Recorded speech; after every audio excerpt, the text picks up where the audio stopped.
like I'm losing my mind. Is everybody in the world blind? Abu Bakar Fagaev akhirnya ngebuktiin kalau hype soal dirinya bukan cuma omong kosong. Debut di UFC Abu Dhabi, petarung Rusia ini langsung dikasih lawan yang juga jago gulat, Saigit Izagahmaev. Banyak yang ngira duel ini bakal super ketat, dan ternyata bener. Tapi yang bikin beda, Fagaev tampil lebih disiplin dan gak kasih lawannya ruang buat berkembang. Dari bel ronde pertama bunyi, Fagaev langsung tancap gas loh. Bukannya adu striking, dia malah terus nempel, ngepres ke pagar, terus banting lawannya berkali-kali. Izagahmaev benar-benar dibuat frustrasi karena hampir nggak punya kesempatan buat ngeluarin permainan terbaiknya. Setiap kali berhasil berdiri, beberapa detik kemudian udah dibawa jatuh lagi. Masuk ronde kedua, Izagahmaev mulai kelihatan lebih hidup. Dia sempat bikin takedown dan beberapa kali lolos dari tekanan clinch Fagaev.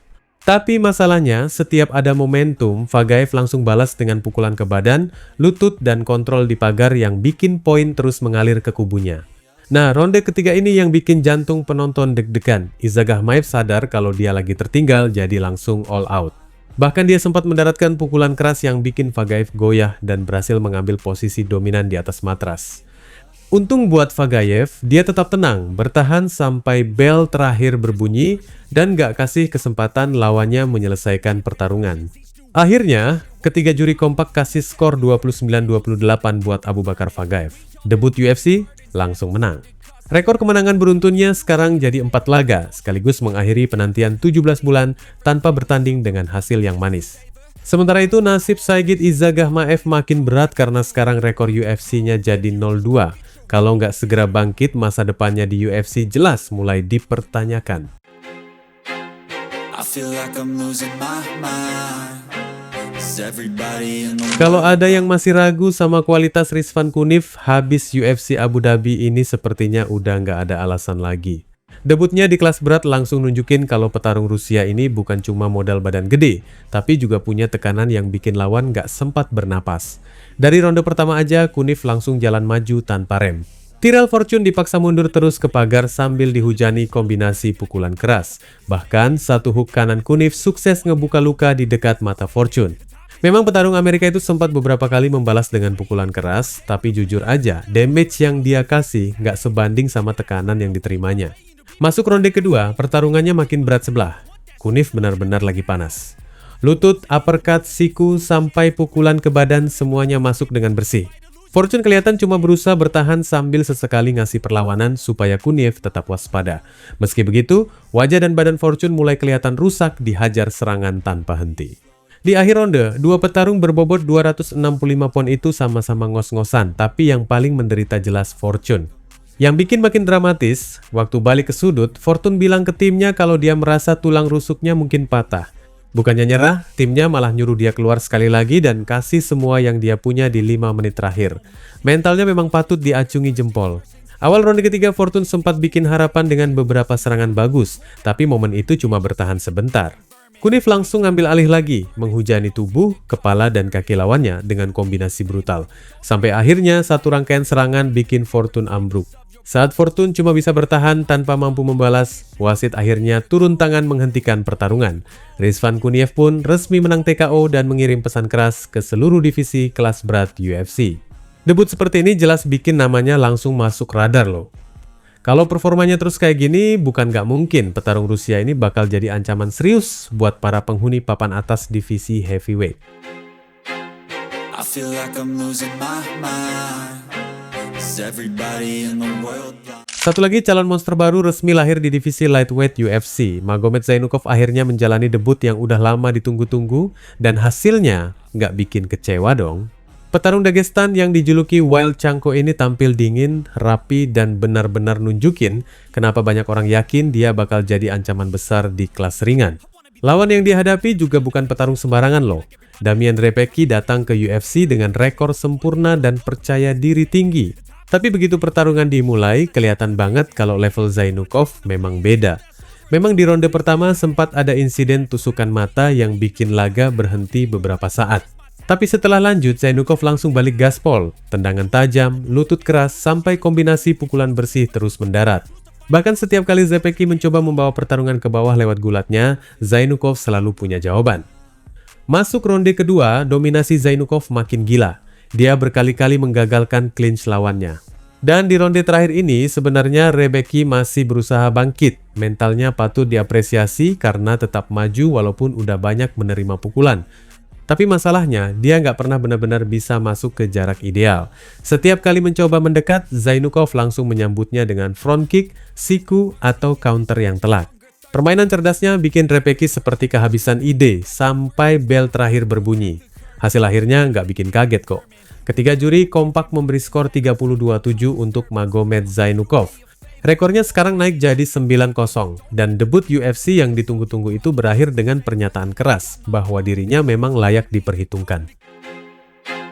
I feel like I'm losing my mind. Is everybody in the world blind? Kalau masih ada yang belum kenal Ramazan Temirov, habis UFC Abu Dhabi ini namanya wajib masuk daftar petarung yang harus kalian pantau. Petarung asal Uzbekistan itu benar-benar bikin geger dengan cara brutal. Lawannya bukan petarung sembarangan, tapi Stiversek, mantan penantang sabuk kelas terbang UFC. Bukannya main aman, Temirov malah langsung datang buat ngasih surat peringatan ke seluruh divisi.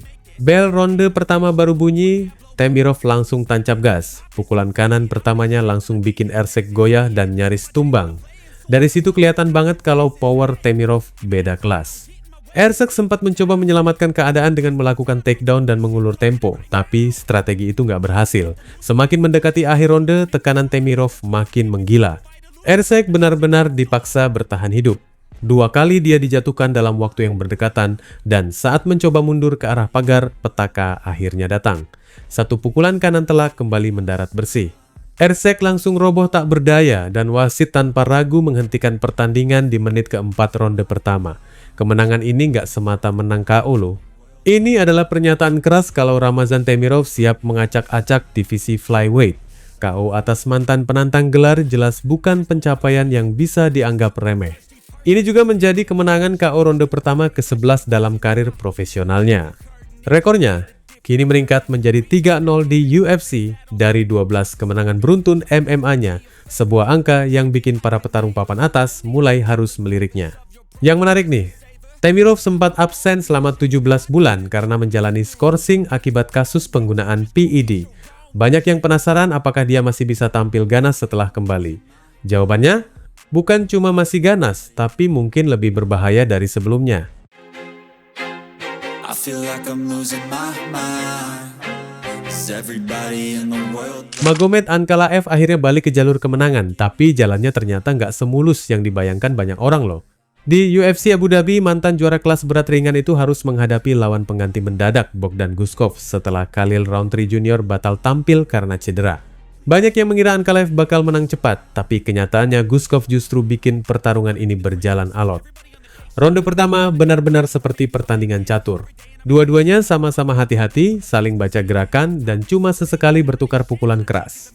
Masuk ronde kedua situasinya juga nggak jauh beda.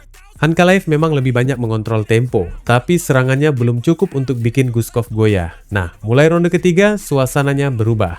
Guskov kelihatan justru makin segar, sementara Ankalaev mulai terlihat sedikit melambat. Petarung Uzbekistan itu sengaja menjaga jarak, bikin Ankalaev terus mengejar, seolah-olah memang ingin menguras stamina mantan juara tersebut. Tapi pengalaman emang nggak bisa dibeli. Masuk ronde keempat, Ankalaev akhirnya menemukan jawaban. Dia sukses menjatuhkan Guskov ke matras dan langsung bekerja dari posisi atas. Ground and pound bertubi-tubi mulai menghujani wajah Guskov sampai darah mengalir. Bahkan Ankalaev sempat beberapa kali mencoba rear naked choke, sesuatu yang jarang sekali dia lakukan, walaupun belum berhasil mengakhiri laga lewat submission. Ronde terakhir jadi penutup yang manis buat petarung mantan juara itu. Baru beberapa saat dimulai, Guskov kembali dibanting ke bawah dan langsung menghujani dengan pukulan tanpa henti dari posisi atas. Melihat Guskov sudah tidak mampu memberikan perlawanan yang berarti, wasit akhirnya menghentikan pertandingan. Kemenangan TKO ini menjadi momen penting buat Magomed Ankalaev setelah sempat kehilangan sabuk juara. Memang penampilannya belum benar-benar spektakuler, bahkan sempat terlihat kesulitan di beberapa ronde. Tapi pada akhirnya kualitas seorang petarung elit tetap berbicara. Ankalaev membuktikan bahwa saat kesempatan datang, dia masih punya kemampuan untuk menghabisi lawannya dan kembali masuk jalur perebutan gelar UFC. Wassalamualaikum warahmatullahi wabarakatuh.